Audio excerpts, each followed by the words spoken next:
Je reçois maintenant Frédéric Prel des éditions Marcresse. Bonjour Frédéric. Bonjour.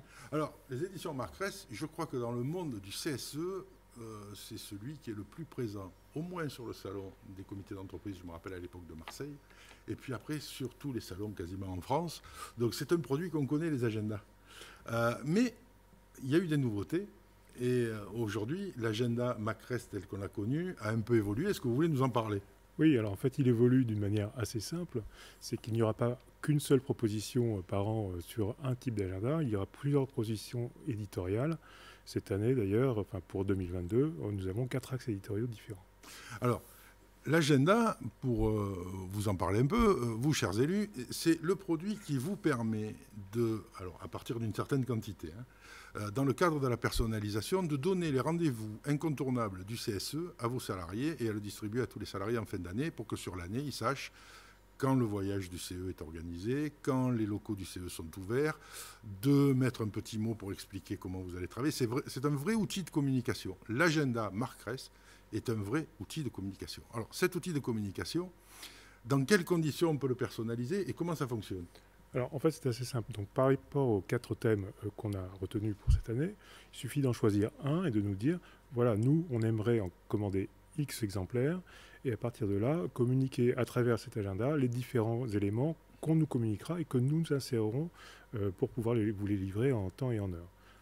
Alors, il est beaucoup plus agréable pour un salarié de recevoir un agenda où les choses sont marquées à des dates, et en plus, il peut s'en servir, que de recevoir un simple bouquin dans lequel on a répertorié l'ensemble des prestataires du CSE, comme on voit dans les grosses entreprises qui font ça. C'est surtout les grosses entreprises qui envoient la liste des prestataires. De le mettre dans un agenda permet à la fois au salarié de prévoir le prestataire avec lequel il va travailler, et quand il va travailler, et quand le CSE, par exemple, a loué le linéaire pour les mobil-homes dans un camping, par exemple, si c'est de juin à septembre, de juillet à août, de mi-juillet à mi-août, vous pouvez tout mettre dessus. Alors à partir de quelle quantité vous personnalisez jusque-là ? Alors à partir de 500 exemplaires, on peut personnaliser, donc c'est quand même assez accessible. Alors, vous avez à partir de 200 salariés, puisque ça peut correspondre aussi, il y a les ayants droit et les ouvrants droit. Les ouvrants droit ont droit aussi aux outils de communication du CSE.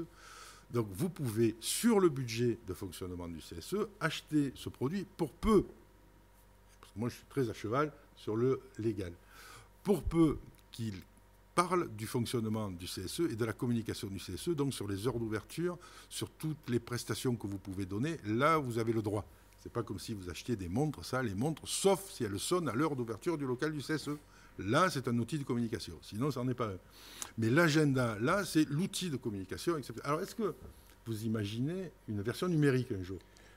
Pour l'instant, ce n'est pas encore dans les tuyaux, mais pourquoi pas faire surtout un complément numérique par rapport à ce qu'on va produire à l'intérieur, ce qui permettra de faire des flashcodes, qui permettraient de retourner sur le site pour avoir toutes les informations utiles complémentaires et surtout qui seraient informées au cours de l'année. Alors, les agendas Marcresse et les ouvrages de Marcresse d'ailleurs, j'imagine que vous en avez encore en stock et que vous pouvez encore en distribuer. Les photos sont splendides. Merci. Pour les avoir vues, les photos sont splendides. Moi, j'ai, notamment chez moi, l'histoire du mondial de la Marseillaise à pétanque, qui est un chef-d'œuvre, avec des photos superbes. Un ouvrage qu'on prend plaisir simplement à regarder régulièrement. C'est pas... Les agendas Marcresse, les ouvrages de la gamme Marcresse ne sont pas simplement des choses qui prennent la poussière sur une étagère. On prend plaisir à les regarder régulièrement. Et les agendas, c'est toujours un plaisir. Moi, j'en ai qui datent de 1992 et je ne les ai pas jetés. Donc, ce sont des œuvres, ce sont réellement des œuvres bien réfléchies et bien pensées. Et surtout, quand elles sont personnalisées, je pense que ça, c'est un outil de communication indispensable parce qu'on peut y ajouter le mot du secrétaire du CE qui va expliquer cette année quelle est la politique sociale du CSE. Voilà. Et pourquoi choisir différents axes éditoriaux ? C'est que chacun peut choisir celui qui lui correspond le plus, par rapport à la gastronomie, par rapport à l'environnement, par rapport éventuellement à des passionnés. Donc on a vraiment une proposition qui permet à chacun de trouver ce qu'il a envie de faire. Si évidemment on avait envie de personnaliser un peu plus encore, ça ce serait sûr de vie, on peut tout à fait imaginer des choses très très personnelles. Je crois que On a bien fait le tour des agendas Marcrès, à moins que vous ayez quelque chose à ajouter pour... Non, sur les agendas, non, mais sur les livres, je peux vous rajouter quelque chose. Ah oui, les livres, parce que les livres Marcrès, je parlais de l'ouvrage sur l'histoire du mondial la Marseillaise à pétanque, j'imagine que, bon, sur d'autres sujets qui peuvent intéresser des passionnés d'autres choses, vous avez des ouvrages intéressants. Tiens, les 5 derniers. Alors, les 5 prochains, plutôt. Ah, les 5 prochains, je veux bien, oui. En fait, donc cette année, on se redéploie et on se développe à nouveau sur différents axes éditoriaux.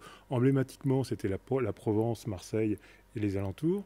Donc cette année, on sort un premier livre au mois d'avril, qui est un livre sur les traces de Monte Cristo dans Marseille. C'est-à-dire qu'on s'est appuyé sur le roman de Dumas pour trouver quel était le chemin parcouru par Dantès et Monte Cristo dans Marseille pour découvrir la Marseille moderne à travers une enquête qui traverse les temps. Ça, c'est le premier ouvrage qui sort. Ensuite, au mois de juin, on en a 2 qui sortent. Un qui s'appellera 4 saisons en Provence, qui feront découvrir les saisons en dehors de l'été aussi de la Provence, sur lesquelles il y est produit différents fruits et légumes pendant ces périodes-là. Fruits et légumes qui permettent de faire des recettes. Et on a fait un accord avec les disciples d'Escoffier, Escoffier étant un grand cuisinier du début du XXe siècle. Et ces disciples vont nous faire 26 recettes de saison en Provence qui agrémenteront en fait les différents chapitres dédiés. Ensuite, un autre livre en juin, celui sur les sardines que tout le monde connaît, avec aussi une trentaine de recettes liées à la sardine, mais en plus on comprendra ce qu'est la sardine depuis son milieu naturel jusqu'à la boîte où on l'a tous connu un jour. Donc voilà déjà les trois premiers. On a aussi des livres jeunesse, on a une petite fille qui s'appelle Paula, qui vit ses aventures. Là, celui qui sort en septembre sera dans les Calanques. Et puis, on a d'autres livres emblématiques, comme par exemple un qui est en train de se préparer sur les montres, qui sera aussi décliné en agenda, parce que chacun voit midi à sa porte pour être à l'heure dans les agendas. Et ces livres-là sont aussi personnalisables, puisqu'ils ont une jaquette sur leur couverture rigide. Et à l'intérieur de la jaquette, évidemment, on peut mettre le mot de qui on souhaite pour présenter le livre et pourquoi on s'est permis de le proposer. Et ça, à partir de 250 exemplaires seulement. Alors, pour les passionnés de cuisine, dont je suis, 2 ouvrages. Escoffier, vous en avez parlé. Et la cuisinière provençale, ça c'est des incontournables. Ça, quand on aime faire la cuisine, on a les 2 dans la bibliothèque. Et les disciples d'Escoffier, avec les recettes, ça, je mets une option dessus. Ah, très bien. Merci Frédéric. Merci à vous.